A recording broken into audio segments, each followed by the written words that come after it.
Hey guys, Stacey Jones here. I am back to give you guys the last video in this series.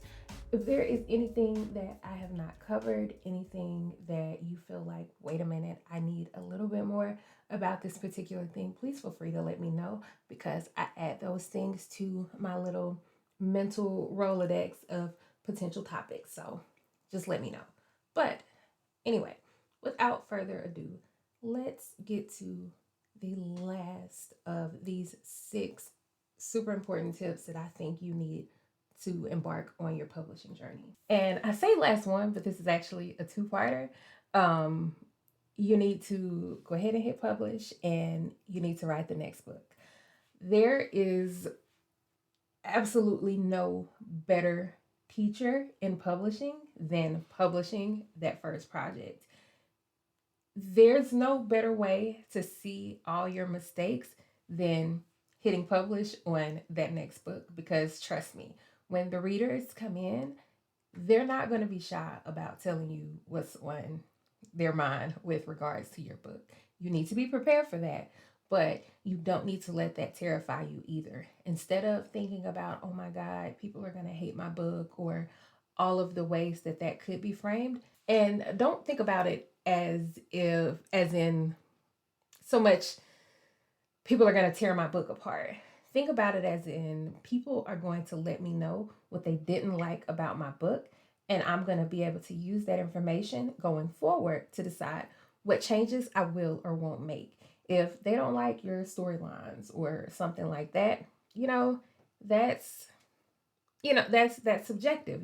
Maybe it's something that you want to do differently, maybe it isn't. Maybe you love your storylines and you want to stick with it until you find the audience that's going to appreciate those things. But if you're getting knocked on things like plot holes or editing problems, or bad continuity in your story, different things like that, those are definitely things that you want to listen to. And a lot of times, even if we have hired that professional editing, even if we do have those beta readers, sometimes we don't want to hear it.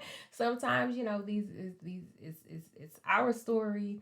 Nobody is a better expert at our story than we are. We know the way it was supposed to be. We know what was happening in our head, and so we think that we got it. But depending on what the readers say, we might discover that maybe we don't have it as much as we thought we did. And again, it's going to be subjective, and so you'll be able to decide what to do with that information, but you won't get that information, you won't get that feedback from the readers until you've put it out there to get that feedback. Now, no matter what that feedback is, and no matter what you decide to do with it, it's absolutely imperative that you go on and start writing the next book.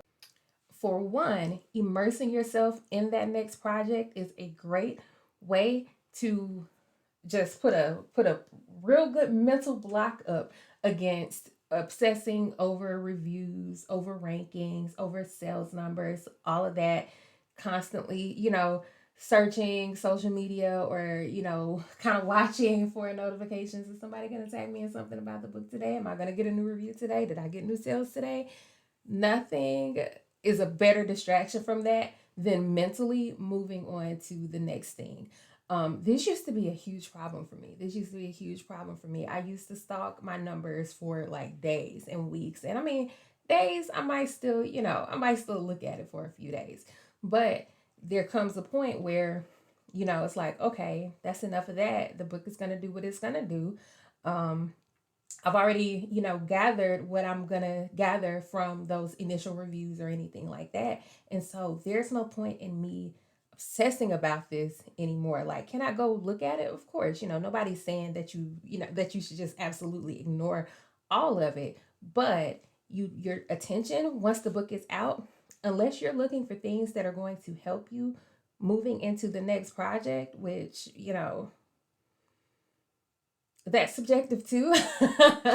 That's pretty subjective too. But mostly you need to go ahead and mentally move on to the next project, because for as many readers who, might not like it that much, you're going to have people who love it, and you want to keep those readers engaged. You don't want them waiting around months and months and years for your next project. Now, I mean, If that's your pace, that's just your pace. But if you can help it, you want to keep that reader engaged, especially in this day and age where the attention span is very short. The attention span is very, very short. I know when we were kind of growing up as readers, we waited, we waited years at a time between, for our favorite authors to release a new project. Nowadays, with the reader attention span, they're going to be looking upside your head in 3 or 4 months. Like, okay, where's the next thing? Now, I'm not saying that you should necessarily bow to any type of pressure like that, but I am saying that you should be getting to work so that when people do pick your book up, even if there's not something already there, you're actively working on making it happen. In my opinion, one of the most valuable assets that the successful self publisher has is their backlist. If you get a reader who absolutely loves what you put out, you want there to be more available for them. You want to keep them engaged. You want to keep them talking about you. You want them to feel so strongly that they've got to go tell their friends. I have so many readers who and they let me know, hey, I picked up one of your books and then I immediately went back and read all the rest. And I got a big backlist. I've got a huge backlist. I think my last release was like release number 65 or something like that. Over the course of this year is going to be November will be 8 years for me. So 65 projects over 8 years. So I've been steadily working. I don't produce as fast as I used to. And I almost feel like I'm not as hungry as I used to be, or it could just be life has changed, whatever it is. But what I do know is that early on, for me, it was all about getting better with every project as much as I could. Like I was obsessive about it to the point that I I had a few of my peers a little shook. They were like, "All right, what's going on over here?" And there was nothing nefarious going on. I was just obsessed with perfecting my art. Now, have I arrived there? I don't believe so. I definitely believe that I've got some learning and growing to do, but I got better very fast because it was always okay, on to the next. What am I learning from this project that I put out that I'm going to take with me? And I'm going to use those skills to make the next thing that I do even better. The last thing you want to do is be resting on, especially if people liked your book. And I'm about to say something that really doesn't have anything to do with this, but I'm going to say it anyway. People are not as hard on indies as they used to be. And this is something that I kind of talk about with my peers sometimes.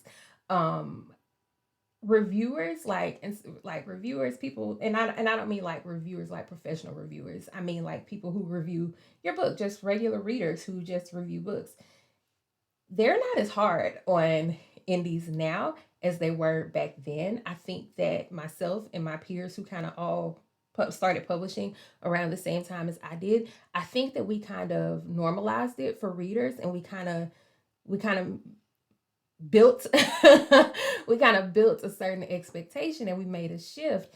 And I want to caution you not to get too comfortable with a lack of critique if and when it comes.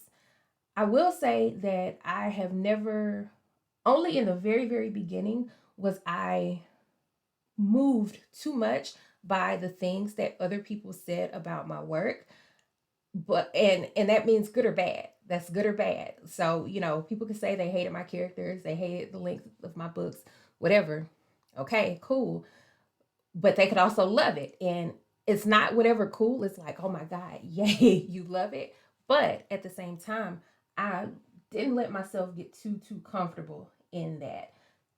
So even while you're making it a point to keep on working on the next project, make it a point to to look for your own flaws in your writing. Look for it for yourself. Don't People are going to point it out. People are going to point out what they see, but you need to be looking for ways yourself that you can also work on making your work better. You're never going to hit perfect. I don't believe, I don't personally believe that there's any perfect writer. There's no perfect book. There's no, none of that exists, because I mean, it just doesn't. And maybe that's subjective. Maybe you think so. I don't believe so. But what you want to do is focus on always improving. You're always getting better at something. You're always developing your art. And it's not about chasing perfection. It's about constantly evolving into the best possible author that you can be, no matter what that looks like for you. It may not look like, well, I write like CCJ, or I write like Love Belvin, or I write like Alex House.